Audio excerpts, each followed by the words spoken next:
Slavery is an inconvenient history for the Brazilian elite. There is no doubt about that. Brazil was built on the back of the largest forced migration in history.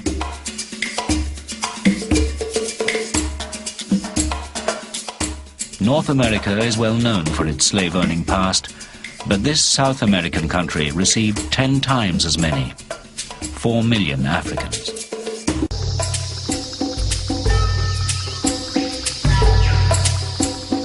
The lands that stretched before the Portuguese were larger than Europe.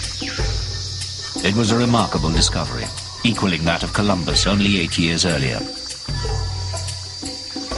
The Portuguese eagerly sent the news home to Lisbon. Lisbon, Portugal's capital, was the world's center of exploration. Its streets full of sailors, investors, traders, and adventurers. This new continent seemed to contain little obvious wealth. There were no gold-clad Aztecs or Incas to conquer. The only item of interest was a valuable tree, known in Europe as Brazil wood, which gave the country its new name. But there was nothing to compare with the wealth of Asia. Except for one thing, its land. Portugal sectioned off Brazil's coastline to rich settlers, but they soon ran into a problem. Plantations are highly labor-intensive, and Portugal's own population was too small to send suitable emigrants. The ambitious new settlers turned to slavery. Portugal, like most of Europe, was no stranger to slavery. 1 in 10 of Lisbon's population was a slave, predominantly from northern Africa. So, all along the Brazilian coast, native Indians found themselves being bribed with their first iron tools or forced at gunpoint to become enslaved.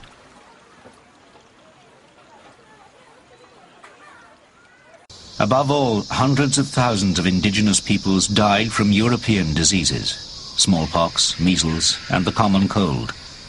A plantation could see its workforce of hundreds reduced to a handful in a week. In under 100 years, a population of 4 million Indians was halved. So by the year 1600, the Portuguese, requiring an alternative labor force, had turned to Africa. Portugal had recently colonized southwest Africa, including modern Angola. Transportation of slaves was very much like that. Perhaps 300 or 400 people packed together with only enough space to lie down, without enough air, without enough water, without enough food to survive. Very often, over half of the cargo, as it were lost from these voyages. And so Brazil becomes the great slave-using colony. What exactly were these slaves being used for? What was the commodity that caused the Portuguese to colonize these lands as quickly as they could? Sugar was Brazilian gold. People were making fortunes, huge amounts of money, out of the business of sugar. We often tend to think of slaves just working in the fields, but obviously they worked as carpenters, as builders, and in various other occupations as well. They'd probably work from sunrise to sunset, sometimes 18 or 20 hours a day. It was said that slaves only needed 3 things: bread, cloth, and a stick. In other words, a stick to be beaten with, enough bread to survive, and just a strip of cloth in terms of clothing. Plantation owners often lived like lords. Their slaves lived less well. The system was barbarous. Punishments were severe: being placed in the stocks, being castrated, or execution. Most common by far was whipping. The accused receives 200 or 300 lashes.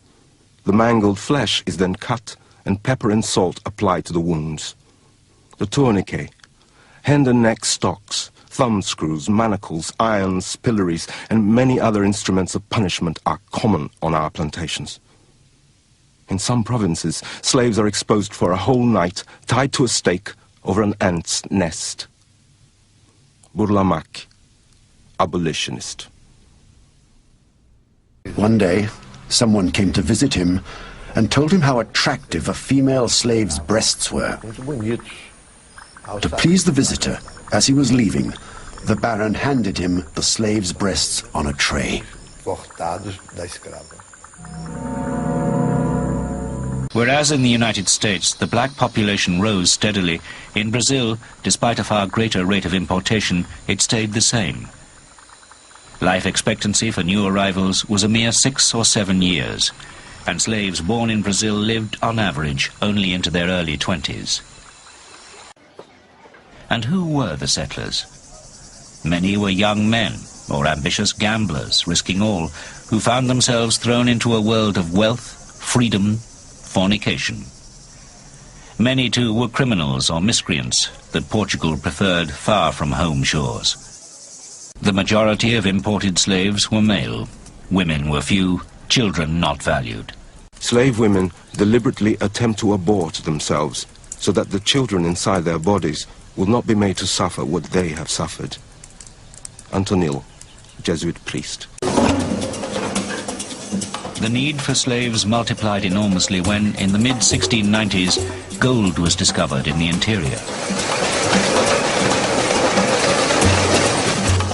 Slaves were sent to the mines to dig, pan, and extract more wealth for their masters. Brazil's increasing prosperity was channeled into new towns and cities.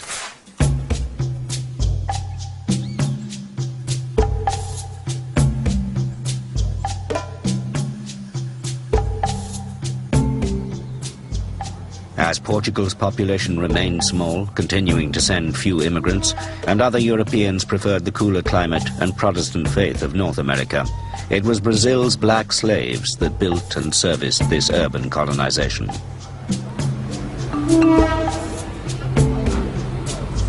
It was the slaves who ran the city. They were the traders, they were the population, everything. They even managed the city's waste. Tigers were the slaves who carried excrement. The city didn't have sewers, and the excrement was thrown on the beaches. Prostitutes found easy clients among the white settlers. The Portuguese were far from home and family, and the indigenous Indian women and black slave women were both targets for sexual liaison. In the early days, Portugal was such a tiny country with only just over 1 million people, and setting out to colonize practically half the world, or convert it. So it's just crazy what they were trying to do. So their official instructions to people in the early years in Brazil were just to breed up as much as they could. In Brazil, the colonization was essentially male. The Portuguese woman, the family, did not come to Brazil. You can count on one hand the number of European women, in contrast with the number of European men.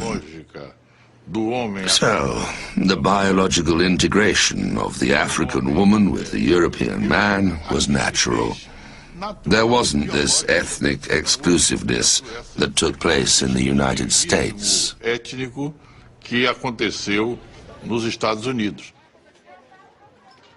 The sharp distinction between white master and black slave began to blur in a country where white men, born either in Portugal or Brazil itself, had little choice but to mix with non-white women. The Portuguese differ enormously from the British in the whole colonial enterprise. There were different forms of domination, whereas the British, at least towards the end of the 19th century, bitten by what was then called scientific racism, divided people up according to their supposed race and prohibited contact between them, and encouraged the development of racial communities. The Portuguese did not do this. I mean, they did to a certain extent, but much less. The extent of sexual relations between master and slave led to thousands of mixed-race children. Some were made heirs. Most were made slaves. These churches were both built and decorated by slaves. Pointedly, some quietly rebelled by sculpting pregnant angels. Many slaves did not adhere wholly or at all to Catholicism. They fought hard to maintain their traditional beliefs, to follow their own saints. Slave masters could not prevent their workers from keeping this link to an African past. Some owners actually declared it helped to keep their slaves happy and diverted from the monotony of their labors. Music and dance became an inextricable part of a developing Brazilian identity. One of the outstanding differences between Brazil and the U.S. South is simply the fact that not only more slaves came to Brazil than to the U.S. South, but they continued to come for a longer period of time and later into the 19th century. So that there was a constant renewal of Africans and of African culture to Brazil. It was more reinforced and fresher in the Brazilian experience. And so they brought with them that cultural heritage. And it's ironic that today some of that is better preserved in Brazil than it is in Africa, because change continued to happen in Africa to erode those forms. Other slaves expressed their discontent by fleeing. But to where? Slaves who ran away joined runaway communities called quilombos. And even cities, even the city of Rio de Janeiro was ringed by quilombos established in the forests, in the hills, quite nearby. And some of these became, had a long life that were more or less independent.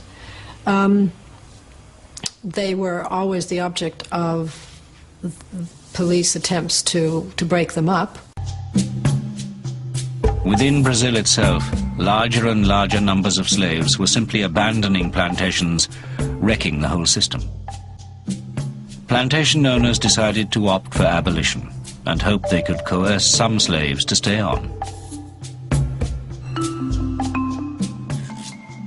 On the 13th of May, 1888, the Princess Regent Isabel proclaimed the so-called Aurea Law. Brazil became the last major country officially to abolish slavery.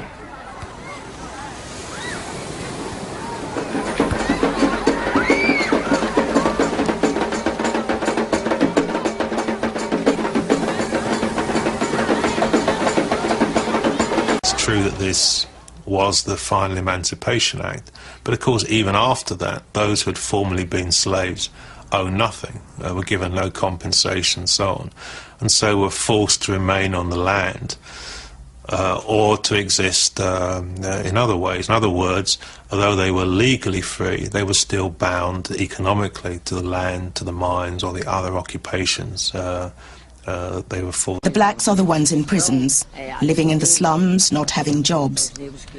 Nowadays, they're not slaves belonging to one master. They are slaves of the system. The executioner has changed. It's much more sophisticated. The whip is almost invisible, but it is still felt. Following abolition, there was a deliberate policy to draw in white settlers, Italians, Germans, Spaniards. As Brazil commemorates its 500th birthday, no other country shares its racial mix. The delineation between black and white is blurred, with the overwhelming majority somewhere in the middle. But white remains the color of aspiration, and black the color of a history that some would prefer to forget.